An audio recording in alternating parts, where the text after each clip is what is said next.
And it's time for you to catch up on more DC news. Yes, today is a day packed with excitement. The unexpected has happened as a Wonder Woman movie has been confirmed, along with a Superman sequel by James Gunn, which is looking like it might involve both Superman and Batman. Those are the director's words, touching on post-credit scenes and mistakes he doesn't want to repeat. We also have updates on the Batman Part 2, and more statements from Gunn about the Justice League and additional productions coming to the DCU. We've got a lot to dive into today, so without further ado, let's check it all out. The pre-sale for tickets to the Superman movie is doing well, but the cherry on top for this video is the news coming straight from James Gunn himself. Both he and the Superman cast gave an exclusive interview to Entertainment Weekly, where they each talked a bit about the film and their characters. I'm going to highlight the key points from this exclusive here in this video, but let's kick things off with the big news we've got. Starting with Wonder Woman, James Gunn confirmed to EW that a Wonder Woman movie is in development. Gunn said it's being written right now. Additionally, regarding the Paradise Lost series that was previously announced, Gunn responded to whether the production would be affected by the Wonder Woman movie. The co-CEO of DC Studios stated that it wouldn't, so the series is still in progress for a future release on HBO Max. About Paradise Lost, the series focused on the Amazons of Themyscira, Gunn mentioned that it is slow-moving, but it's moving. Moving on to the DCU, Gunn reaffirmed and somewhat corrected what Zaslav said in the investor meeting about the pillars of the DCU, where Zaslav claimed that Batman, Superman, Supergirl, and Wonder Woman would be the pillars of the DCU.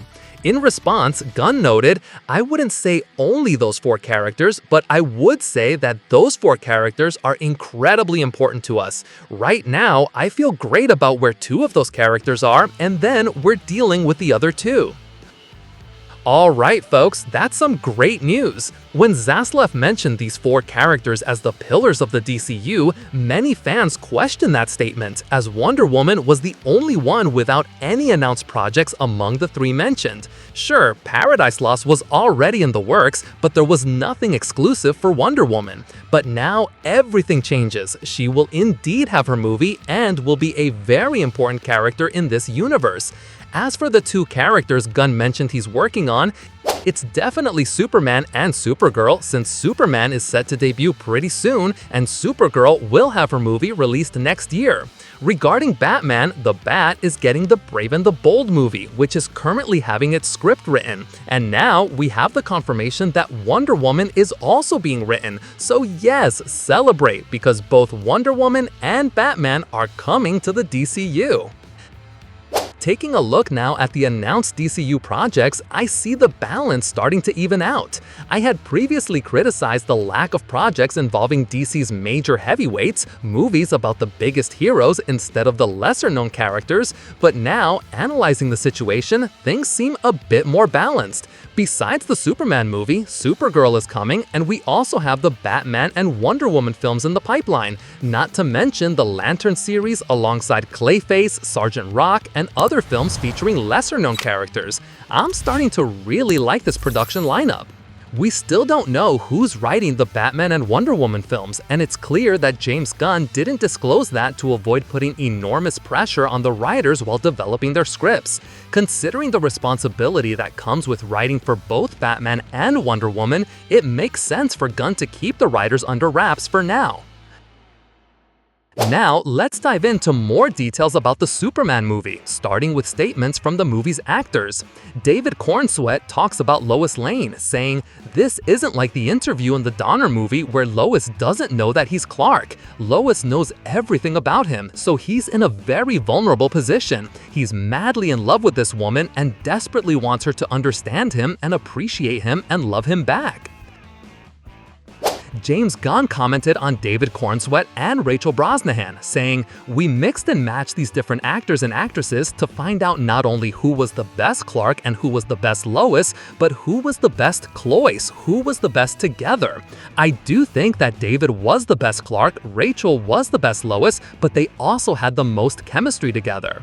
Eddie Gathegi, who plays Mr. Terrific, said about the character, one of the most philosophically compelling heroes in DC. He's an atheist who believes in justice. He loses his wife and finds meaning in knowledge. He saw that while the universe might be cruel, intelligence, science, and innovation could make it better. He chose to be hope rather than succumbing to the despair of losing his wife. Additionally, Gathegi confirmed that Superman won't be the only project that he'll be in. Nathan Fillion, who plays Green Lantern Guy Gardner, emphasized how much he enjoys being a Green Lantern. Interestingly, he revealed to EW that he's already filmed his scene for Lanterns. He said, "I think he feels a little bit higher strung in Lanterns. I've done a scene in Lanterns, we filmed it already, where he's contently smug. It's neat to see him in different environments and how those different environments will affect a character."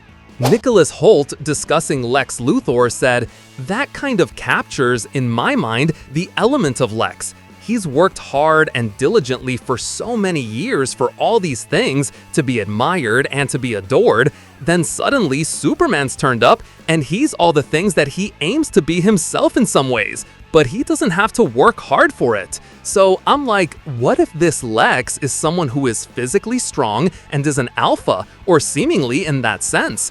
Instantly, even in the prep phase, it was like, I'm going to get in the gym and I'm gonna be as strong as I possibly can be by the time we start shooting." Maria Gabriela de Faria said about Angela, "I imagine that Lex and Angie had this work relationship where they respect each other so much. Angela highly believes in Lex's idea of making the world a better place. She's practically given her life to Lex for this greater good." So guys, those are some awesome statements. I really enjoyed what each of them had to say. And if you want to read the full exclusive, check out the entire interview in EW.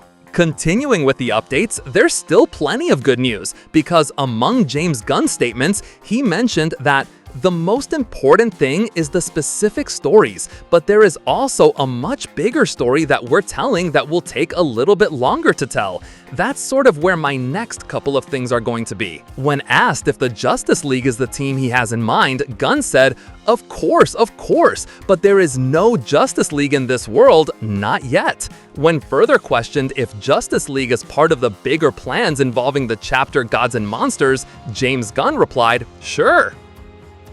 David Corenswet also commented on the League, saying, "I mean, that sounds awesome. I don't take it upon myself to think ahead in that kind of way, just because one would hate to get one's hopes up about anything particular and then have it go in another direction.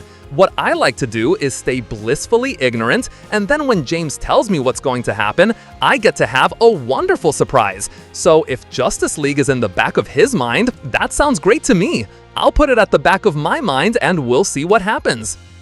When discussing metahumans in the DC Universe, the co-CEO of DC Studios noted, "In this world, humanity has been clued into the existence of metahumans for 300 years. If you saw a shark man walking down the street, you'd probably freak out. If they saw one, it would be more like seeing Paul McCartney on the sidewalk in New York." Now addressing James Gunn's next project, he was asked if he's making a direct sequel to Superman, and check out what he said. "What I'm working on is in some way, I mean, yes, but is it a straight-up Superman sequel? I would not say necessarily." Guys, this statement aligns with rumors that he's writing a film featuring Superman alongside Batman, which fans are theorizing online might be called World's Finest. If that's true, I'm really excited. Of course, I'd rather see Batman introduced in Brave and the Bold, but having a World's Finest movie would be incredible, especially with Robin involved, because yes, he's part of World's Finest. So with his response, it certainly sounds like a film that's kind of a sequel to Superman, but not necessarily Superman 2. I imagine it'll be more likely to be World's Finest than a project featuring some other character that's in the Superman movie. But of course, we still don't know what it's about, so we need to temper our expectations.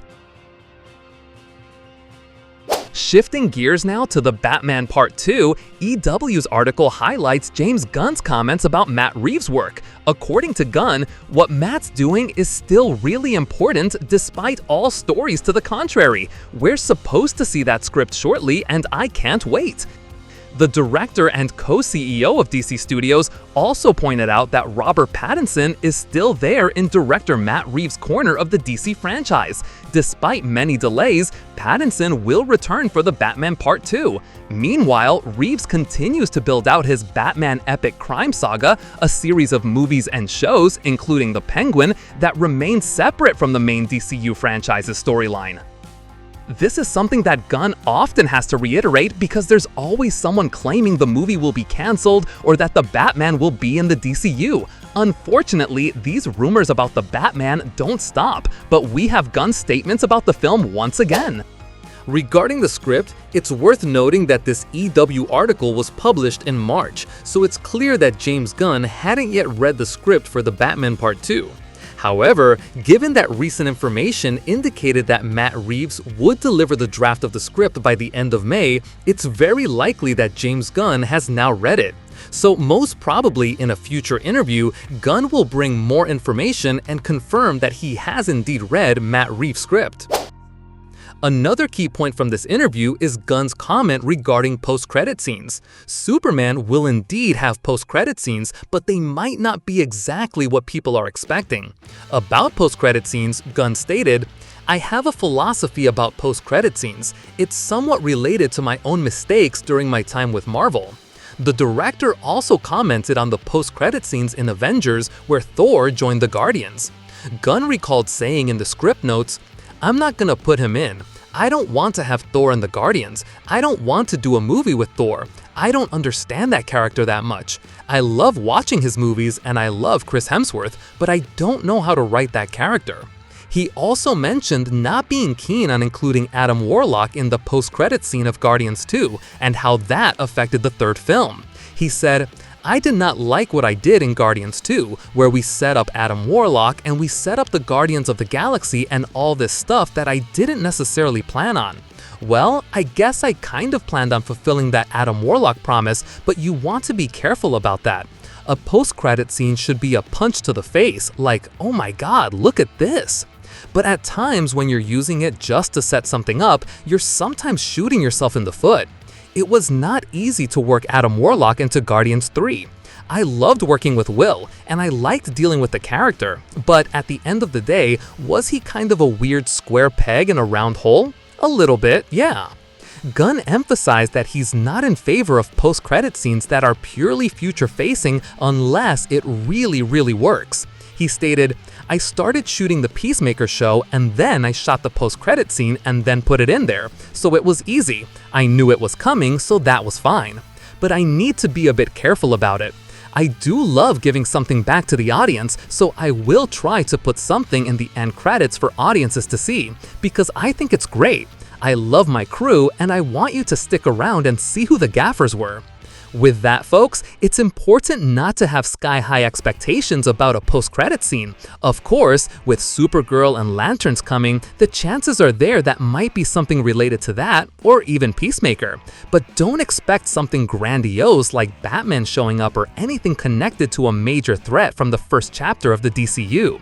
We need to take it easy because having too much hype can be dangerous. Another important point that Gunn highlighted is about starting a universe with several already established heroes. James Gunn said, "I grew up reading DC and Marvel comics and having worlds and universes of superheroes interacting. I grew up watching Super Friends on Saturday mornings. It's a long time coming to be a part of a world where superheroes are real. We don't have to explain everyone away. There's a little bit of magic in this world. There's science beyond our understanding in this world. This is the kind of place where there's an island full of dinosaurs that probably exists." That's an interesting point, as if we're talking about a universe where heroes and metahumans have existed for a long time, it makes it easier to address various eras without necessarily needing to bring everything into a realistic perspective and tell every origin story. Sure, some characters need some exploration to show their beginnings, at least the more central characters in the universe, but we don't need to explain everyone. This allows us to see amazing stories that aren't restricted to origin tales and broadens the array of characters that can appear in this universe. To wrap up the updates, the pre-sale for Superman tickets had a great start, and the ticket sales website even crashed due to so many hits it received, indicating that people really want to see the movie as soon as possible. These are fantastic updates. I'm really hoping the movie does well. But now, I want to know your opinion. Did you like the news? Which project are you most excited about? I believe that the most attention-grabbing announcement is indeed the confirmation of the Wonder Woman movie, right? Write your thoughts in the comments below, and don't forget to leave your super like on the video, your super subscription to the channel, and activate the super bell because there's a lot of great stuff coming out from DC and we're here to cover it all so you stay informed. So subscribe and don't miss out. Also, consider supporting our work through the thanks button next to the subscribe button. This way you help us bring even more videos than usual for you and always with even better quality. Thank you so much for all the support you give us. For you Superman fans, I'm leaving this video recommendation just for you. It's a cool video discussing 10 different origins that Superman has had in the comics over his 80+ years. And to stay updated on all the DCU news from James Gunn, click the playlist appearing beside or in the video description. I'll wrap it up here. Thank you so much for being here and see you next time.